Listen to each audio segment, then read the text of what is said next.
हम्म, आओ बच्चों, आज हम पढ़ेंगे पाठ एक भाषा और व्याकरण। भाषा मन के भावों या विचारों के आदान प्रदान का साधन है।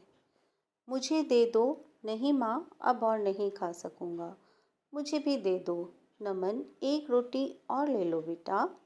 ऊपर दिए गए चित्रों में मन के विचारों को अर्थात अपनी बात को बोलकर एवं लिखकर बताया जा रहा है और उसे सुनकर या पढ़कर समझा जा रहा है। विचारों को बोलकर या लिखकर प्रकट करना और सुनकर या पढ़कर समझना ही भाषा है।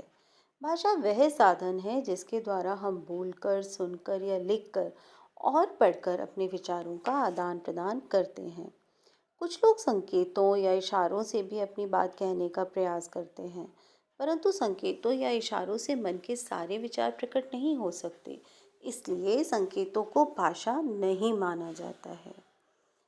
जैसे भूखा हूँ, खाना दे दो, ये इशारों में बताया जा रहा है। भाषा के रूप, भाषा के दो रूप हैं, मौखिक भाषा, लिखित भाषा। मौखिक भाषा, भाषा के जिस रूप में हम अपने विचारों को बोलकर प्रकट करते हैं और दूसरा उसे सुनकर समझता है, उसे मौखिक भाषा कहते हैं। जैसे मोबाइल पर बात करना, भाषण देना आदि। लिखित भाषा, भाषा के जिस रूप में हम अपने विचारों को लिखकर प्रकट करते हैं और दूसरा उसे पढ़कर समझता है, उसे लिखित भाषा कहते हैं। जैसे मोबाइल पर संदेश लिखना और पढ़ना, पत्र लिखना आदि।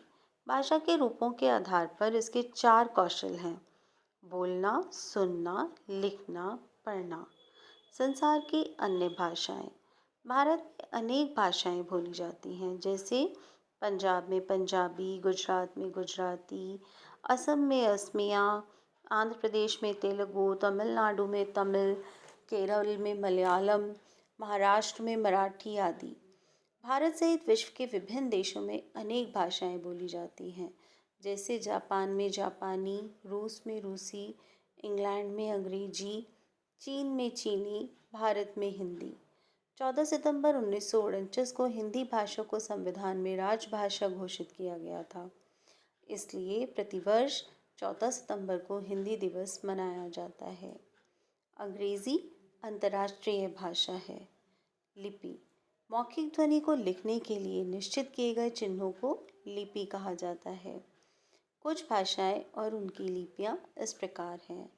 हिंदी भाषा की लिपि है देवनागरी, अंग्रेजी की रोमन, पंजाबी की गुरमुखी, उर्दू की फारसी और बंगाली की बांग्ला।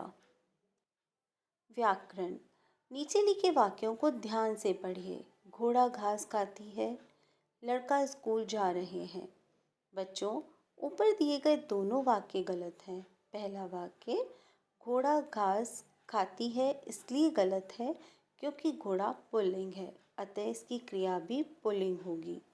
दूसरा वाक्य लड़का स्कूल जा रहा है इसलिए गलत है क्योंकि जा रहे हैं बहुवचन क्रिया का प्रयोग एकवचन कर्ता के लिए किया गया है, जबकि लड़का यानी कर्ता एक वचन है, अतः क्रिया भी एक वचन होगी।